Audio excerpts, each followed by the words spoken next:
Hello मेरे प्यारे दोस्त, आपका स्वागत है अपने स्टडी क्लासेस पर। हम उम्मीद करते होंगे आप स्वस्थ होंगे, मस्त होंगे और अच्छे से स्टडी कर रहे होंगे। मेरे प्यारे दोस्त, जो कि रसायन विज्ञान का अध्याय 2 जिसका नाम है अम्ल क्षार एवं लवण, आज मेरे प्यारे दोस्त इसके बारे में हम डिस्कस करेंगे। मेरे प्यारे दोस्त, आप वीडियो को लाइक और इस वीडियो पर नए हैं तो चैनल को सब्सक्राइब कर दीजिए और वीडियो को अंत तक देखिए। जैसे कि हम देखते हैं मेरे प्यारे दोस्त, पहले जान लेते हैं अम्ल किसे कहते हैं। मेरे प्यारे दोस्त, अम्ल के बारे में पहला यही टॉपिक उठता है कि अम्ल क्या है। जैसा कि हम जानते हैं कि अम्ल एक अम्ल वह पदार्थ जिसका स्वाद खट्टा होता है तथा जो नीले लिटमस पेपर को लाल कर देता है उसे क्या कहते हैं? अम्ल कहते हैं। मेरे प्यारे दोस्त, अरेनियस के अनुसार अम्ल वे पदार्थ होते हैं जो जल में घोलने पर H+ आयन देते हैं, उसे ही आर्नियस का नियम कहते हैं। जैसे कि उदाहरण में देख रहे हैं मेरे प्यारे दोस्त, जैसे कि HCl और H2SO4, ये सभी H+ हाइड्रोजन आयन देंगे। जैसे कि हम जानते हैं HCl को अगर हम 2 भागों में तोड़ेंगे तो एक बनेगा Cl+ H+ हाइड्रोजन आयन, इसी को कहते हैं आर्नियस का नियम। और जैसे कि अब देखते हैं दूसरा उदाहरण, जैसे कि H2SO4 दिया है, इसी प्रकार से ये भी टूटेगा, और CH3CHO आदि, ये सभी उदाहरण हैं। अब मेरे प्यारे दोस्त, जान लेते हैं अम्ल के भौतिक एवं रासायनिक गुण। जैसा कि पहले यहाँ पर दिया है, अम्ल स्वाद में खट्टे होते हैं, जलीय विलयन में हाइड्रोजन आयन देते हैं। तीसरा है, अम्ल में हाइड्रोनियम आयन H2H3O+ का निर्माण करते हैं। अम्ल धातु हाइड्रोजन कार्बोनेट के साथ अक्रिया कर CO2 निष्कासित करते हैं। और जैसा कि यहाँ पर दिया हुआ है, पांचवा है, अम्ल धातुओं से क्रिया करके लवण अम्ल जलीय विलयन में विद्युत धारा प्रवाहित करते हैं। क्या करते हैं? विद्युत धारा प्रवाहित करते हैं। अब देखते हैं यहाँ पर आगे मेरे प्यारे दोस्त, आगे क्या है? आगे अब हम जान लेते हैं अम्ल के प्रकार। अम्ल के कितने प्रकार होते हैं इसके बारे में मेरे प्यारे दोस्त अब हम जान लेते हैं। जैसा कि यहाँ पर पहला है अम्ल, प्रबल अम्ल, ऐसे पदार्थ जो जलीय विलयन में पूर्णतया आयनित हो जाते हैं वह प्रबल अम्ल कहलाते हैं। जैसे कि उदाहरण में दिया है सल्फ्यूरिक अम्ल, जिसका रासायनिक सूत्र होता है H2SO4। और दूसरा है हाइड्रोक्लोरिक अम्ल, जो कि HCl है। और तीसरा है नाइट्रिक अम्ल, जो कि NHO3, इसका रासायनिक सूत्र है नाइट्रिक अम्ल का। जैसा कि हम जानते हैं कि अगर हम HCl को विखंडित करेंगे तो उसी प्रकार से हाइड्रोजन आयन देंगे या पूर्णतया आयनित हो जाते हैं तो उसे ही प्रबल अम्ल कहते हैं। अब देखते हैं मेरे प्यारे दोस्त, दूसरा है, पहले अब जान लेते हैं प्रबल अम्लों में प्रोटॉन अर्थात हाइड्रोजन आयन त्याग करने की उच्च क्षमता होती है। अब देखते हैं मेरे प्यारे दोस्त, दूसरा है जो कि दुर्बल अम्ल किसे कहते हैं इसके बारे में पहले जान लेते हैं। जैसा कि ऐसे अम्ल जो जलीय विलयन में पूर्णतया आयनित न होकर अधिकांश रूप से आयनित होते हैं, मतलब न होकर भी आयनिक रूप में होते हैं, जैसा कि उन्हें दुर्बल अम्ल कहते हैं। उदाहरण में जैसा कि दिया है CH3COOH, जिसे एस्टिक अम्ल कहते हैं। और तीसरा है HCOOH, जिसे फार्मिक अम्ल कहते हैं। इसके बारे में हम जानेंगे, मतलब बाद में। फार्मिक अम्ल किसे कहते हैं? जैसे कि मधुमक्खी के डंक से फार्मिक अम्ल बनता है, जैसे कि और जानते हैं। तीसरा है H2S, जिसे हाइड्रोजन सल्फाइड कहते हैं। अब देखते हैं मेरे प्यारे दोस्त, तीसरा है जैसा कि यहाँ पर सांद्र अम्ल। मेरे प्यारे दोस्त, आपका सपोर्ट चाहिए मेरे प्यारे दोस्त, दूसरों से आप चैनल को सब्सक्राइब कराइए मेरे प्यारे दोस्त, और वीडियो को शेयर कर दो मेरे प्यारे दोस्त। जैसा कि अब जानते हैं हम, तीसरा है सांद्र अम्ल, ऐसे अम्ल जिनमें अम्ल अधिक मात्रा में होता है जबकि जल अल्प मात्रा में होता है, वह सांद्र अम्ल होते हैं। अब देखते हैं इनके उदाहरण मेरे प्यारे दोस्त। हमें लगता है इनके उदाहरण नहीं है, इसे हम थोड़ी देर बाद देखेंगे। पहले हम जान लेते हैं अब तनु अम्ल, जो कि चौथा प्रकार है। अम्ल का चौथा प्रकार है तनु अम्ल, ऐसे अम्ल जिनमें अम्ल अल्प मात्रा में होते हैं जबकि जल अधिक मात्रा में होते हैं, वह तनु अम्ल होते हैं। आप जान लेते हैं मेरे प्यारे दोस्त, तनु अम्ल के बारे में हम जान चुके हैं। अब जानते हैं क्षारक। क्षारक किसे कहते हैं? ऐसे पदार्थ जो स्वाद में कड़वे होते हैं और क्षारीय विलयन में लाल लिटमस पात्र को नीला कर देते हैं। जैसा कि उदाहरण में दिया है NaOH। एक उदाहरण हम आपको समझा देते हैं। जैसा कि यहाँ पर दिया है NaOH ना, तो इसे हम कैसे लिखेंगे उदाहरण में जैसा कि Na 2 भागों में विखंडित होगा तो Na plus O plus OH plus hydrogen ion मतलब ऋणावेश होगा, माइनस होगा, तो OH माइनस आयन देते हैं।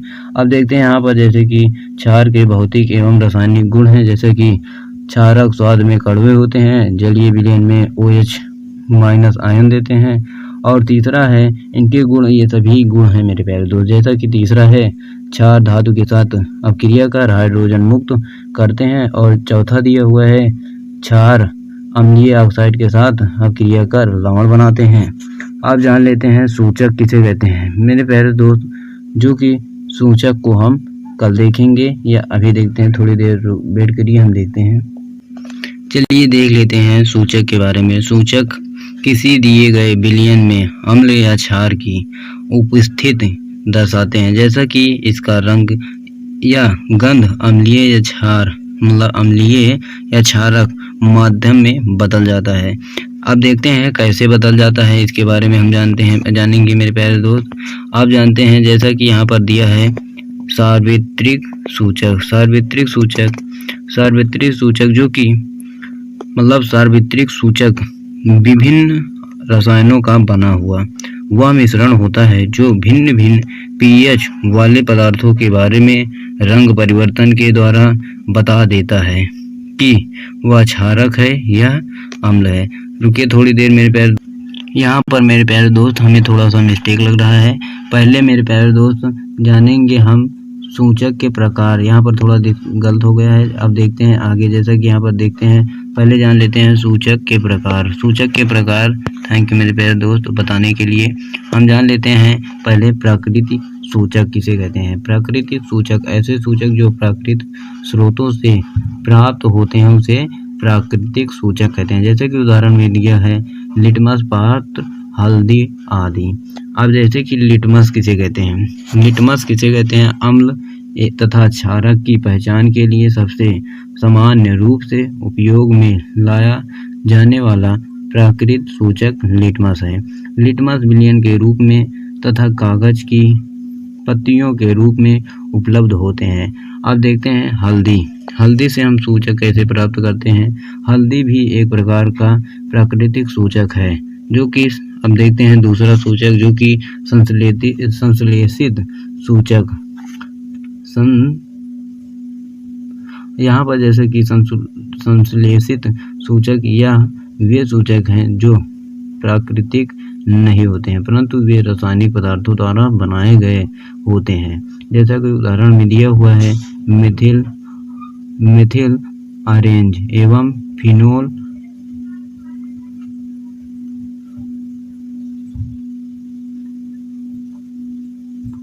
अब आगे देखते हैं। जैसा कि यहाँ पर दिया है गंधीय सूचक जो कि गंध के सूचक को बताता है।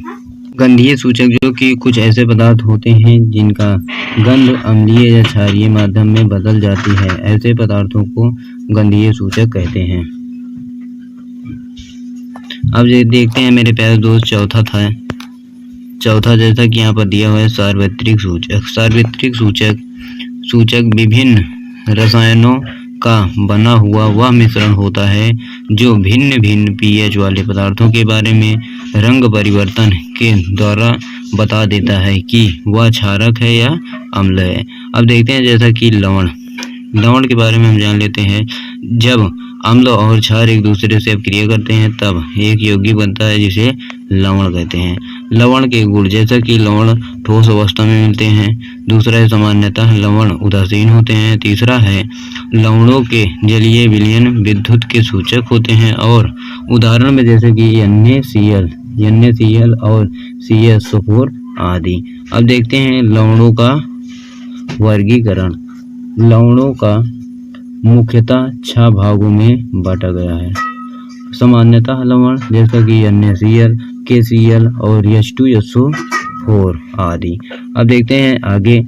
अब अम्लीय लवण जैसा कि इसमें देखते हैं NaSO4 यह अम्लीय लवण है, NaSCO3 भी एक अम्लीय लवण है, KHCO3 अम्लीय लवण है, और क्षारीय लवण Mg ब्रैकेट के अंदर OH ब्रैकेट के बाहर Cl, और दूसरा है CO ब्रैकेट के अंदर OH और Cl। अब द्विक लवण जैसा कि K2SO4 Al2 ब्रैकेट के अंदर SO4 ब्रैकेट के बाहर 324 और H2O जिसे फिटकरी कहते हैं।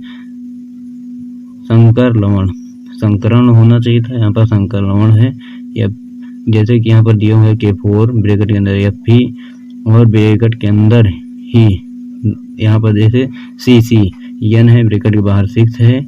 अब जैसा कि दूसरा दिया है Na ब्रैकेट के अंदर Ag और CC N ब्रैकेट के बाहर 2, और मिश्रित लवण है KaKSO4 और जैसा कि ब्रैकेट में A COCl के बाहर Cl Mg NaH4 और PO4। मेरे प्यारे दोस्त, कल देखेंगे pH जो कि हाइड्रोजन की क्षमता। मिलते हैं अगले सेक्शन में। आप वीडियो अंत तक देखने के लिए धन्यवाद। मिलते हैं अगले सेक्शन में। जय हिंद, जय भारत।